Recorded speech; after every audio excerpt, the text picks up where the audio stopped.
Please don't be Novacore, please don't be Novacore, please don't be Novacore. It is Novacore.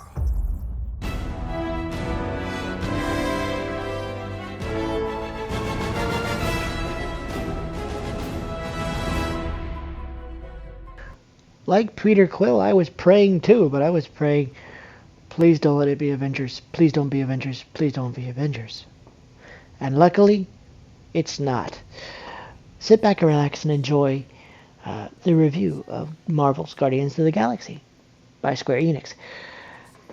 It's a pleasant surprise. There's some humor, there's some great scenery, and well, just to give you an idea of what we're talking about as far as humor, just take a listen for yourself right here. Pirates. We're legally incorporated heroes for hire.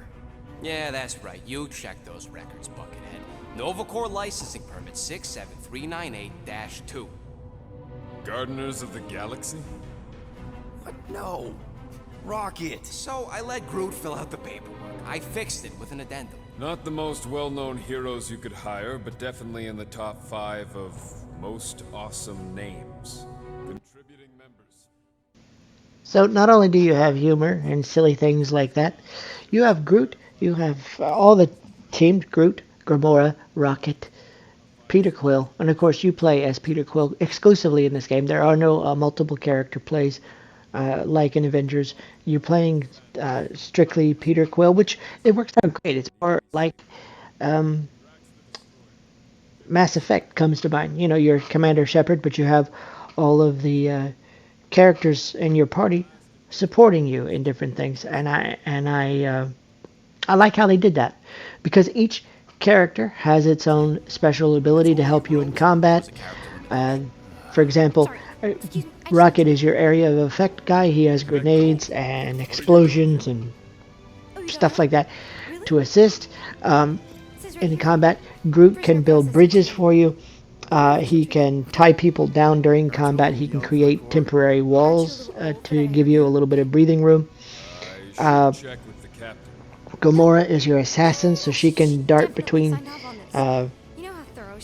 people with her katanas and her swords and stuff, and slice up people and do different special moves. Drax is just a tank. He just beats the crap out of people. But it works. The combat in that respect works. Peter Quill has his dual blasters, of course, and a couple of special abilities. But he's more of a leader, like he is in the movies and the comic books. So you have to kind of manage your team because Peter Quill doesn't have powerful weapons. He has jet boots, and he has two guns, and that's pretty much it. So in that respect, it does remind me a lot of Mass Effect in the way that the parties work. So let's talk about, well, first of all, let's talk about how beautiful this game looks. The game is gorgeous. Now, that's not saying there's not visual glitches. At least I've run into a few here and there, but the game itself, for the most part, is just gorgeous to look at. You have scenery in space. You have several planets that you visit, and they're all unique and presented in very different ways. One of the early planets, for example, has lightning storms. One of the later planets is a snow planet, and it's just gorgeously rendered. It's gorgeously put together. And the cutscenes that you see here with the dialogue choices and things like that, I only ran into one glitch, and I think that was my fault during a cutscene. And it's just gorgeous to look at. I never ran into frame rate drops on the PS5, which is fantastic. There are 2 modes, by the way. You can do performance mode, or you can do fidelity mode, and you do sacrifice some frame drops for fidelity mode, but I didn't run into too many. I tried both settings. I ended up settling for performance just because I didn't want to have that run that risk in later levels, but it still works pretty well.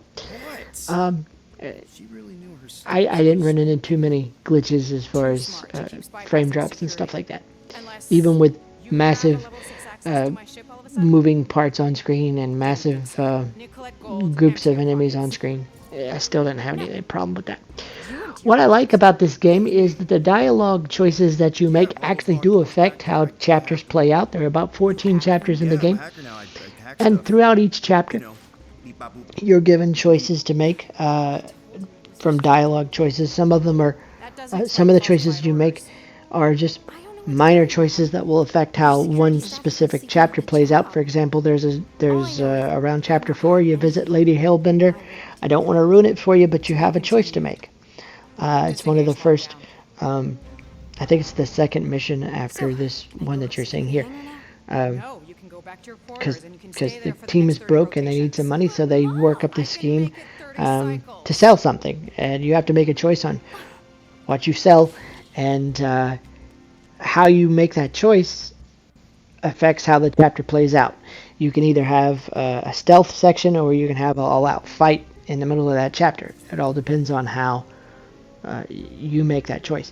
And there are different dialogue choices when the characters are talking that can be funny, or can refocus the team if you're getting tired of hearing them banter back and forth, stuff like that. But it's all up to you, and that's a part of the charm of Guardians of the Galaxy, is that you can act just like Peter Quill, or you can try to be a little bit more of a stellar leader, or more focused leader. Choice is up to you, and I appreciate that. Speaking of the team and the banter back and forth and the dialogue, there is a ton. I don't think there's a time or a place where I ran into no dialogue at all. It was kind of weird. Every couple of minutes, I have somebody talking and somebody doing something. Even when you're on the ship during downtime, there is banter back and forth between all of the party members. If you want, you can even talk to them and get to know them a little bit better. Back and forth. It's non-stop talking, and a lot of it is very well written. I say a lot of it. All of it is very well written, to the point where some of the jokes actually make you laugh out loud, and some of the situations that you find yourself in, they nailed the characters. Whether you've seen the movies or whether you've read the comic books, or both, you'll feel at home with these characters. At least they nailed the personality of the characters. And it's great. So let's talk about a little bit about what you will do in this particular adventure. Hold on just a second, and we'll get to that. In this particular adventure, Marvel's Guardians of the Galaxy, it's not an origin story. They've been together for some time now. But the hook of this game is that it's a very personal story, in that you're trying to keep the family dynamic together, you're trying to keep the team together, plus it's a little personal for Peter Quill. I don't want to ruin too much, because the strong point, the real strong selling point for this game is the story. So I don't want to spoil too much, but suffice it to say that the Guardians are broke again, so they have to find ways to make money, and in doing so, they inadvertently cause some trouble for the galaxy, and then have to save the galaxy. It's very well written, and there are a lot of different twists and turns that I didn't see coming. Especially towards the end, I really didn't see it coming, and it may have been because of the choices that I made in my playthrough. But you know, it's crazy. You visit so many different places. You visit the quarantine zone, which is this first mission here. You visit nowhere. You visit so many different places. And each one of those places seems like a standalone mission until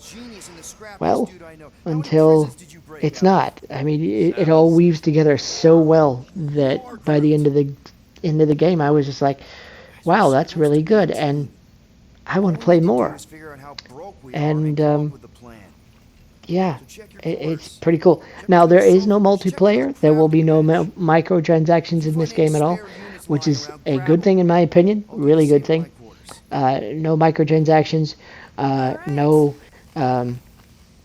multiplayer, and it is strictly a single player campaign, which is where Avengers fell.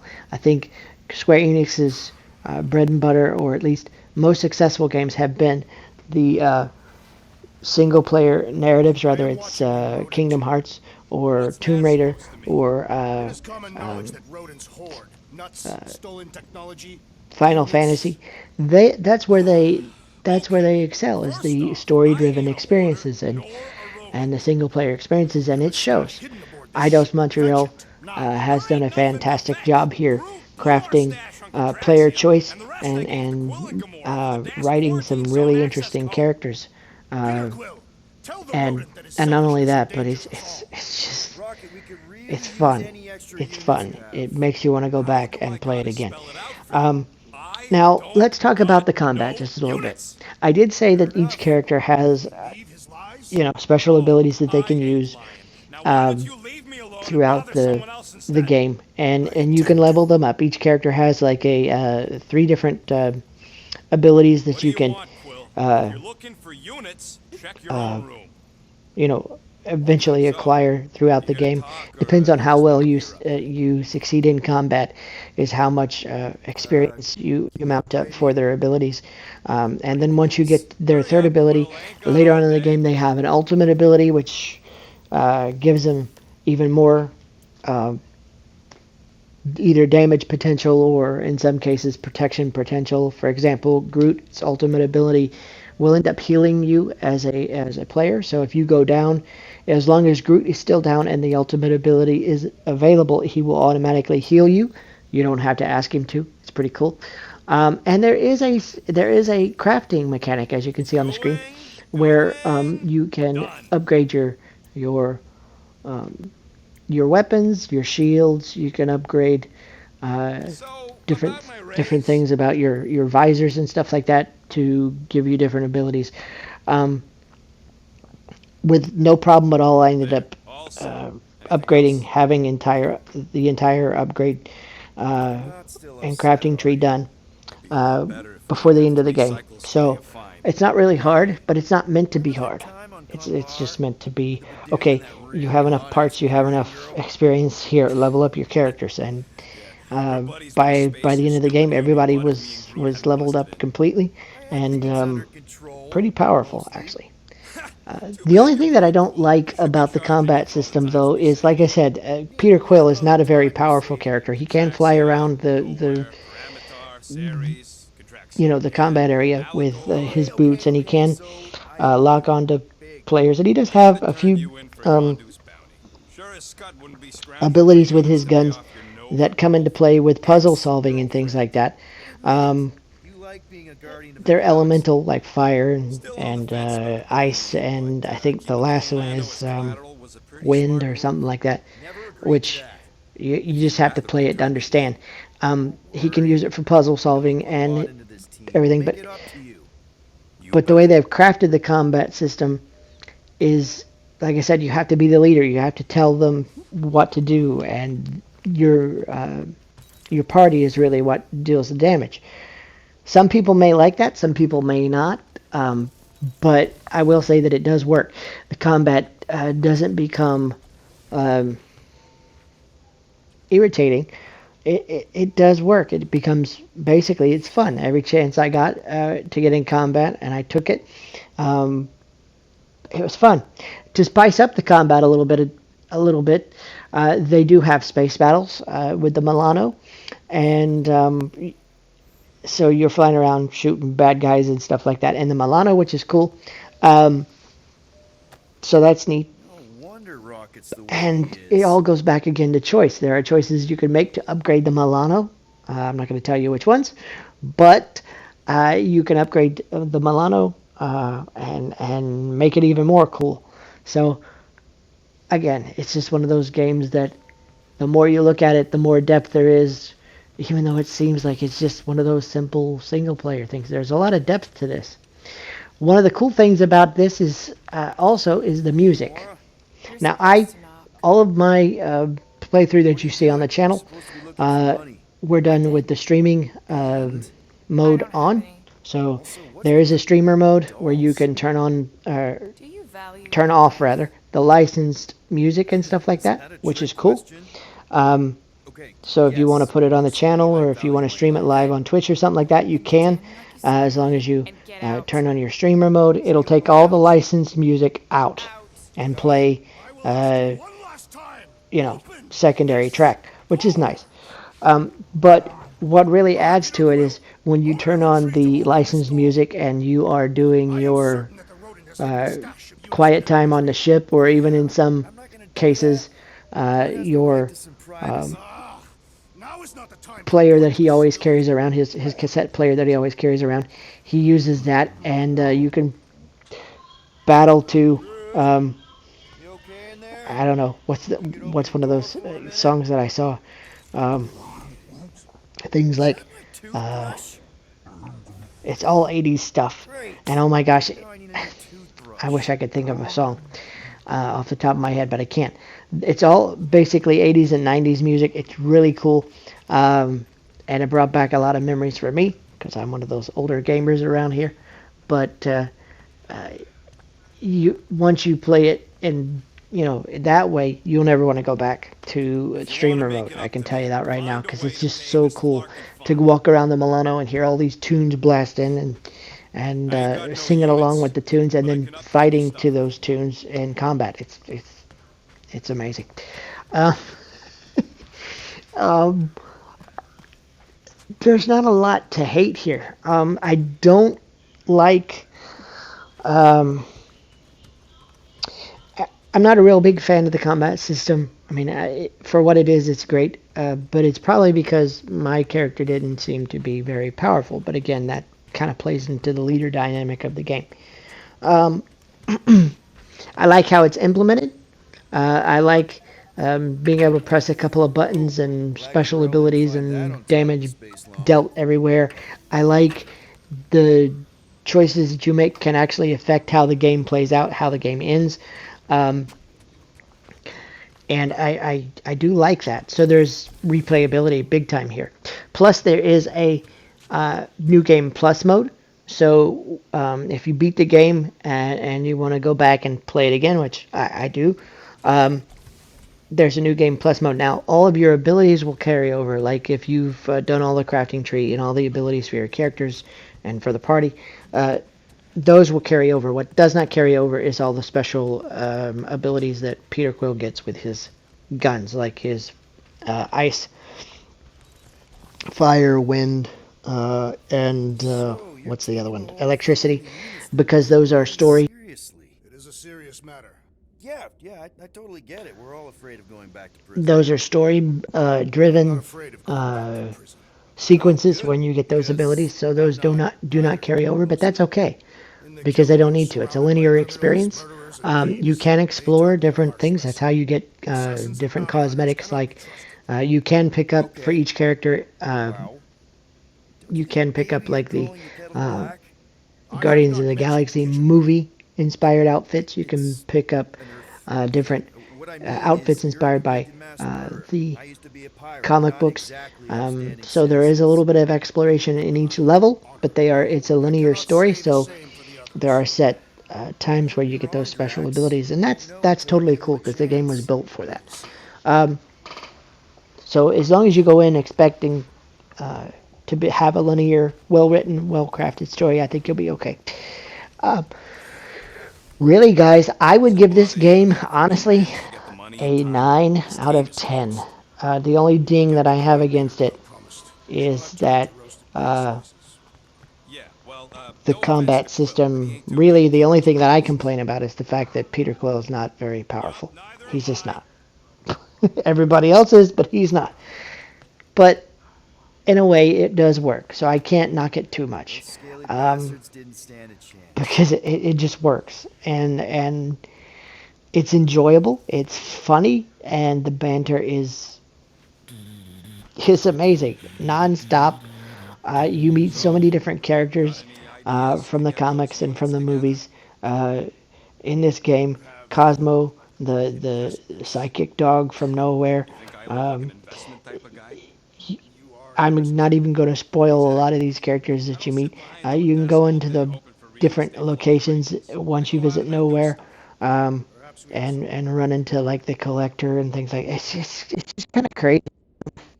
The amount. So I recommend that you definitely pick this game up, give it a shot, and it's well worth the money that you pay. Let's see if we can find some stray Because units. there's new game plus mode, there's collectibles, there's it's just funny. It's just funny, and it's way better than your Marvel's Avengers by a long shot. I cannot wait to see if they come up with a sequel. Anyway, guys, I hope you enjoyed this review. I'm sorry it's as long as it was, but I wanted to be as thorough as I could because this game is amazing. Keep our ship. And if you did enjoy the video, don't forget to drop a like on the video. Don't forget to subscribe if you're new, because every Monday through Friday we do gaming content on this channel, whether it's reviews like this one, gameplay, news updates about the gaming industry, and of course opinion pieces as well. And yeah, so we'd love to have you along for a ride. You can also follow me on Twitter at VNunchucks. You can follow me over on Facebook.com/virtualnunchucks and on YouTube and Twitch.tv/virtualnunchucks. Hope you guys have a great day, and I think we should we'll talk to you again real our soon. group for once. Bye, guys.